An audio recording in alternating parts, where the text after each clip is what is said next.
जय हिंद दोस्तों।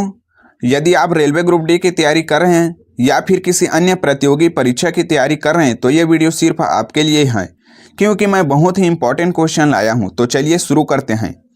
मानव शरीर में कौन सा अंग रक्त को शुद्ध करता है? मानव शरीर में रक्त को शुद्ध करने वाले अंग को क्या कहते हैं? तो याद रखना, इसका सही जवाब होगा वृक्क। वृक्क जो है मानव शरीर में रक्त को शुद्ध करने का कार्य करता है। चलिए, क्लोरोफिल का मुख्य घटक क्या होता है? क्लोरोफिल का मुख्य घटक क्या होता है? तो याद रखना मैग्नीशियम। मैग्नीशियम जो है क्लोरोफिल का मुख्य घटक माना जाता है। प्रकाश संश्लेषण के लिए कौन सी गैस आवश्यक होती है? प्रकाश संश्लेषण के लिए कौन सी गैस जो है सबसे आवश्यक होती है? ऑप्शन है oxygen, hydrogen, nitrogen, carbon dioxide. तो इसका सही जवाब होगा carbon dioxide. Carbon dioxide gas जो है प्रकाश संश्लेषण के लिए आवश्यक होती है। सूर्य लाल रंग का दिखाई क्यों देता है? सूर्य जो है लाल रंग का दिखाई क्यों देता है? तो याद रखना, प्रकीर्णन के कारण। प्रकीर्णन के कारण जो है सूर्य जो है लाल रंग का दिखाई पड़ता है। ठीक है दोस्तों, चलिए नेक्स्ट क्वेश्चन। सूर्य की किरणों में हमें कौन सा विटामिन प्राप्त होता है? सूर्य की किरणों से हमें कौन सा विटामिन प्राप्त होता है? तो याद रखना, इसका सही जवाब होगा विटामिन डी। विटामिन डी जो है हमें सूर्य के प्रकाश से मिलता है, जो कि शरीर के हड्डियों को मजबूत करने का कार्य करता है। दोस्तों, यदि वीडियो अच्छा लग रहा होगा तो वीडियो को लाइक जरूर करना, और चैनल पर नए हैं तो चैनल को सब्सक्राइब करके नोटिफिकेशन के बेल आइकन को ऑल पर क्लिक कर लेना, ताकि हम जब भी वीडियो अपलोड करें सबसे पहले नोटिफिकेशन आप तक ही पहुँचे।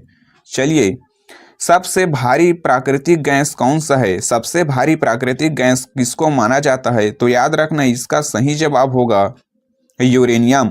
यूरेनियम को जो है सबसे भारी गैस मानते हैं। चलिए नेक्स्ट क्वेश्चन की ओर बढ़ते हैं। वायुमंडल की सबसे निचली परत कौन सी है? वायुमंडल की सबसे निचली परत को हम लोग क्या कहते हैं? तो याद रखना, इसका सही जवाब होगा क्षोभमंडल। वायुमंडल की निचली परत को हम लोग क्षोभमंडल कहते हैं। दोस्तों, यदि इनमें से किसी भी क्वेश्चन का आंसर यदि आपको पता रहेगा तो हमें कमेंट में जरूर बताना। चलिए, किस प्रकार की ऊर्जा मुख्य स्रोत सूर्य है? किस प्रकार की ऊर्जा का मुख्य स्रोत सूर्य है? तो याद रखना, सौर ऊर्जा। सूर्य के प्रकाश से हमें सौर ऊर्जा जो है प्राप्त होती है। पेड़ पौधे के विकास के लिए मुख्य रूप से कौन सा तत्व सहायक होता है? पेड़ पौधे के विकास के लिए मुख्य रूप से कौन सा तत्व जो है सहायक होता है? तो याद रखना, इसका सही जवाब होगा नाइट्रोजन। नाइट्रोजन से जो है पेड़ पौधे का विकास होता है। परमाणु बम किस सिद्धांत पर कार्य करता है? परमाणु बम जो है किस सिद्धांत पर कार्य करता है? तो याद रखना, अपघटन। दोस्तों, जितने भी मैं क्वेश्चन करा रहा हूँ ये पिछले एग्जाम में पूछे गए महत्वपूर्ण क्वेश्चन हैं, और आने वाले एग्जाम में ये सभी के सभी क्वेश्चन जो है रिपीट जरूर होंगे। इसलिए इन क्वेश्चनों को आप नोट में लिखते हुए चलना है, क्योंकि सभी के सभी क्वेश्चन जो है इम्पॉर्टेंट हैं, और 100% संभावना है कि आने वाले एग्जाम में यह क्वेश्चन जरूर आएंगे। तो चलिए नेक्स्ट क्वेश्चन देखते हैं। मनुष्य के शरीर में लाल रक्त कोशिकाओं का निर्माण कहाँ पर होता है? तो याद रखना, इसका सही जवाब होगा अस्थि मज्जा। अस्थि मज्जा में जो है लाल रक्त कोशिकाओं का निर्माण होता है। चलिए नेक्स्ट क्वेश्चन। किस गैस को स्फोटर गैस कहा जाता है? ऑप्शन है methane, oxygen, carbon dioxide, hydrogen. तो इसका सही जवाब होगा हाइड्रोजन। हाइड्रोजन को गैस को जो है स्फोटर गैस कहते हैं। ओजोन परत किस गैस से बनी होती है? ओजोन का परत जो है किस गैस से बनी होती है? तो याद रखना, ओजोन गैस। ओजोन परत जो है ओजोन गैस से बनी होती है, इसलिए तो उसको ओजोन परत कहते हैं। दोस्तों, यदि वीडियो को अभी भी लाइक नहीं किए हैं तो जल्दी से वीडियो को लाइक जरूर करें। चलिए, तरल पदार्थ में ध्वनि की गति सबसे अधिक किसमें होती है? तरल पदार्थ में ध्वनि की गति सबसे पहले किसमें होती है सबसे अधिक? तो याद रखना, पारा में। पारा में जो है तरल पदार्थ के रूप में ध्वनि की गति जो है सबसे अधिक होती है। शरीर में किसकी कमी के कारण लोहा नहीं बनता है? तो याद रखना, इसका सही जवाब होगा हीमोग्लोबिन। यदि हीमोग्लोबिन नहीं होगा तो शरीर में लोहा की कमी जो है पड़ सकता है। चलिए, हमारे सौरमंडल का सबसे छोटा ग्रह कौन सा है? हमारे सौरमंडल का सबसे छोटा ग्रह कौन सा है? ऑप्शन है बुध ग्रह, मंगल ग्रह, शुक्र ग्रह, शनि ग्रह। तो इसका सही जवाब होगा बुध ग्रह। जी हाँ दोस्तों, बुध ग्रह जो है हमारे सौरमंडल का सबसे छोटा ग्रह है। और हमारे सौरमंडल का सबसे बड़ा ग्रह की बात करें तो बृहस्पति ग्रह। बृहस्पति ग्रह जो है हमारे सौरमंडल का सबसे बड़ा ग्रह है। यदि मंगल ग्रह की बात करें तो मंगल ग्रह को लाल ग्रह के नाम से भी जाना जाता है। शुक्र ग्रह की बात करें तो शुक्र ग्रह को सौरमंडल का सबसे चमकीला ग्रह माना जाता है। ठीक है दोस्तों, चलिए, हमारे वातावरण में ऑक्सीजन की मात्रा कितने प्रतिशत होती है?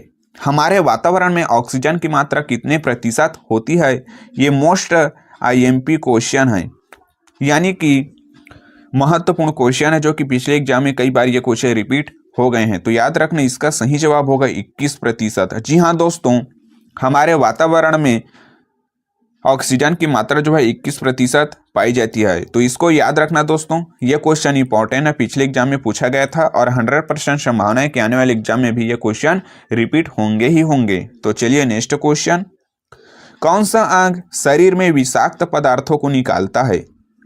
इनमें से कौन सा अंग जो है शरीर के विषाक्त पदार्थों को निकालता है? ऑप्शन है गुर्दे, फेफड़ा, यकृत, हृदय। तो इसका सही जवाब होगा गुर्दे।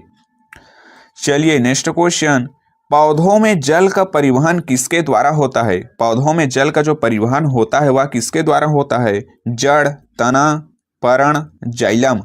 तो इसका सही जवाब होगा जाइलम। जाइलम के माध्यम से जो है पौधों में जल का परिवहन होता है। दोस्तों, यदि वीडियो को अभी भी लाइक नहीं किए हैं तो जल्दी से जल्दी वीडियो को लाइक करें और चैनल को भी सब्सक्राइब जरूर कर देना, क्योंकि हमारे यूट्यूब चैनल पर रोजाना जीके वीडियो मिलता है और वही जीके वीडियो मिलता है जो कि एग्जाम में पूछने लायक होता है। तो चलिए नेक्स्ट क्वेश्चन की ओर हम लोग आगे बढ़ते हैं। ब्रह्मांड में सबसे हल्का तत्व कौन सा है? ऑप्शन में दिया है हाइड्रोजन, हीलियम, लिथियम, ऑक्सीजन। तो इसका सही जवाब होगा हाइड्रोजन। हाइड्रोजन जो है ब्रह्मांड में सबसे हल्का तत्व माना जाता है। हाइड्रोजन का परमाणु क्रमांक कितना होता है? हाइड्रोजन का जो है परमाणु क्रमांक कितना होता है? ऑप्शन है 1, 2, 3, 4। तो इसका सही जवाब होगा 1। हाइड्रोजन का परमाणु क्रमांक 1 होता है। चलिए अगले क्वेश्चन एवं हमारा आज का अंतिम क्वेश्चन देखते हैं। आवर्त सारणी में कितने समूह होते हैं? तो याद रखना, इसका सही जवाब होगा 18। आवर्त सारणी में 18 समूह होते हैं। तो आज का वीडियो यहीं तक दोस्तों। यदि इनमें से क्वेश्चन अच्छा लगा होगा तो वीडियो को लाइक जरूर कर देना, और इनमें से कौन सा क्वेश्चन आपको सबसे अच्छा लगा हमें कमेंट में जरूर बताना। तो चलिए दोस्तों, मिलते हैं नेक्स्ट वीडियो में। तब तक के लिए जय हिंद, जय भारत।